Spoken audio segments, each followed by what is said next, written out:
ఇవాల్టితో కాంగ్రెస్ సర్కారు వచ్చి 2 ఏళ్లవుతుంది. రాష్ట్ర వ్యాప్తంగా 2 ఏళ్ల పాలనపై సంబరాలు జరుగుతున్నాయి. రాష్ట్రంలో రుణభారంతో వెన్నువిరిగిన రైతుకు దన్నుగా నిలిచి దేశానికి ఆదర్శంగా నిలిపామన్నారు సీఎం రేవంత్.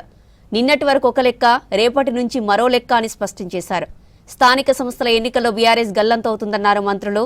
ఈ నెల 9న ప్రజాపాలన, ప్రజా విజయోత్సవాలు నిర్వహించాలని అన్ని జిల్లాల కలెక్టర్లను ఆదేశించింది సర్కార్.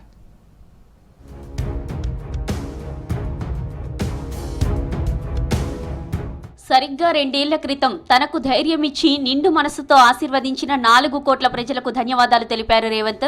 గత పాలన శిథిలాల కింద కొన ఊపిరితో ఉన్న నవతరానికి కొలువుల జాతరతో కొత్త ఊపిరి పోశామన్నారు. రుణభారంతో వెన్నువిరిగిన రైతుకు దన్నుగా నిలిచి దేశానికి ఆదర్శంగా నిలిపామన్నారు. జయ జయ హే తెలంగాణ అన్న ప్రజాకవి అందశ్రీ గేయానికి జన ఆకాంక్షల మేరకు అధికారిక గుర్తింపు ఇచ్చామని చెప్పారు.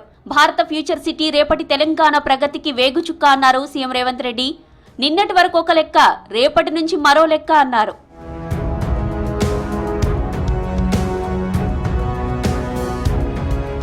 తెలంగాణ రైజింగ్ గ్లోబల్ సమ్మిట్ నేపథ్యంలో ముఖ్యమంత్రి రేవంత్ రెడ్డి వినూత్న ప్రతిపాదనతో ముందుకు వచ్చారు. ప్రపంచ ప్రఖ్యాత వ్యక్తులు, కంపెనీల పేర్లను హైదరాబాద్లోని ప్రధాన రహదారులకు పెట్టాలని నిర్ణయించారు. రావిరాల నుంచి ఫ్యూచర్ సిటీకి అనుసంధానం చేసే గ్రీన్ ఫీల్డ్ రేడియల్ రోడ్డుకు రతన్ టాటా పేరు పెట్టారు. రావిరాల ఇంటర్చేంజ్ వరకు టాటా ఇంటర్చేంజ్ అని పేరు పెట్టారు. యుఎస్ కాన్సులేట్ రోడ్డుకు డొనాల్డ్ ట్రంప్ ఎవెన్యూగా నామకరణం చేశారు. మరిన్ని రహదారులకు గ్లోబల్ దిగ్గజ కంపెనీల పేర్లు పెట్టారు. గ్లోబల్ టెక్ దిగ్గజం గూగుల్ సేవలను గుర్తిస్తూ ఒక రహదారికి గూగుల్ స్ట్రీట్ అని ప్రకటించేందుకు ప్రణాళికలు వేస్తున్నారు.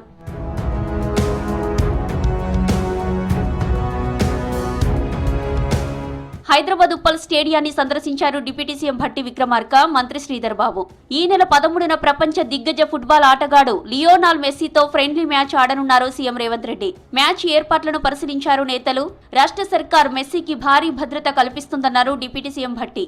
లియోనల్ మెస్సీ గారు కూడా దాంట్లో నేను కూడా పాల్పంచుకోవాలన్నటువంటి ఆలోచనతో వారు వస్తా ఉన్నారు. ఫ్రెండ్లీ మ్యాచ్ ఆడటానికి ముఖ్యమంత్రి రేవంత్ రెడ్డి గారితో పాటు మా రాష్ట్ర ప్రభుత్వం నుంచి ఒక టీం, అట్లాగే మెస్సీ గారి తరఫు నుంచి ఒక టీము, 2 టీములు ఈరోజు 13వ తారీఖు ఫ్రెండ్లీ మ్యాచ్ ఆడబోతా ఉన్నారు. మెస్సీ గారు ప్రపంచవ్యాప్తంగా ఉన్నటువంటి ప్రఖ్యాత క్రీడాకారుడు కాబట్టి వారికి ఒక ప్రత్యేకమైనటువంటి సెక్యూరిటీ ప్రపంచవ్యాప్తంగా ఉన్నది కాబట్టి మన రాష్ట్రాల్లో కూడా ఇక్కడికి వచ్చిన దగ్గర నుంచి తిరిగి మన రాష్ట్రం నుంచి వెళ్లేంత వరకు మనం అటువంటి సెక్యూరిటీని వారికి ఇచ్చి పెద్ద ఎత్తున మ్యాచ్ విజయవంతం అవుతుంది. గ్రామాల్లో బీఆర్ఎస్ పార్టీ క్యాడర్ కోల్పోయిందన్నారు మంత్రి వివేక్ వెంకటస్వామి. సర్పంచ్ ఎన్నికల్లో బీఆర్ఎస్ తమకు పోటీనే కాదన్నారు. సిద్దిపేట జిల్లా గజ్వేల్లో నిర్వహించిన కాంగ్రెస్ కార్యకర్తల సమావేశంలో పాల్గొన్నారు. కార్యకర్తలు ప్రభుత్వ పథకాలను ప్రజల్లోకి సక్సెస్ఫుల్ గా తీసుకెళ్తున్నారన్నారు.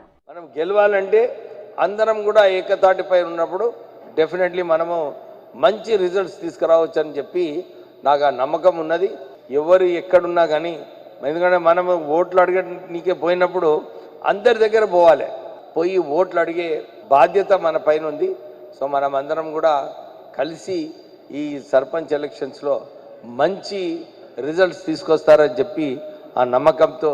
బీజేపీకి తెలంగాణ గురించి మాట్లాడే అర్హత లేదన్నారు పీసీసీ చీఫ్ మహేష్ కుమార్ గౌడ్. కేంద్ర మంత్రిగా కిషన్ రెడ్డి ఉండి రాష్ట్రానికి చేసిందేమీ లేదని విమర్శించారు. జూబ్లీ బైపోల్లో బీజేపీ కనీసం డిపాజిట్ కూడా దక్కించుకోలేదన్నారు. కేసీఆర్ నిర్వాకంతో 8 లక్షల కోట్ల అప్పు ఉన్నా వాటికి వడ్డీ కడుతూనే ప్రజలకు సంక్షేమ పథకాలు అందిస్తున్నామన్నారు మహేష్ కుమార్ గౌడ్. తెలంగాణలో కాంగ్రెస్ ప్రభుత్వం 2 సంవత్సరాల్లో అభివృద్ధితో పాటు సంక్షేమం ఇచ్చి ప్రజలతో శబాషి కొట్టించుకున్నాం. దాని కారణంగానే జూబ్లీస్ మేము గెలవడం, కిషన్ రెడ్డి గారి బీజేపీ పార్టీ డిపాజిట్ కోల్పోవడం జరిగింది. బీజేపీకి రాష్ట్రం గురించి మాట్లాడే అర్హత కానీ, ఇక్కడ రాజకీయాలు చేసే పని కానీ లేదనే మాట. కేసీఆర్ గారి నిర్వాహకం వల్ల 8 లక్షల కోట్ల అప్పుతో మాకు రాష్ట్రాన్ని ఇస్తే అప్పుకు వడ్డీ అసలు కడుతూ కూడా మేమిచ్చినటువంటి 6 గ్యారెంటీలు కానీ ఇతర హామీలు కానీ దాంట్లో 80% పైగా అంశాల్లో ఇవాళ మేము ఉత్తీర్ణ సాధించాం. హైదరాబాద్ గాంధీ భవన్ లో సంబరాలు చేసుకున్నారు కాంగ్రెస్ నేతలు, కార్యకర్తలు. ఇవాల్టితో రాష్ట్ర ముఖ్యమంత్రిగా రేవంత్ రెడ్డి ప్రమాణం చేసి 2 ఏళ్లు పూర్తయింది. ఫిషరీస్ కార్పొరేషన్ చైర్మన్ మెట్టు సాయి కుమార్ ఆధ్వర్యంలో పటాకులు పేల్చారు కార్యకర్తలు.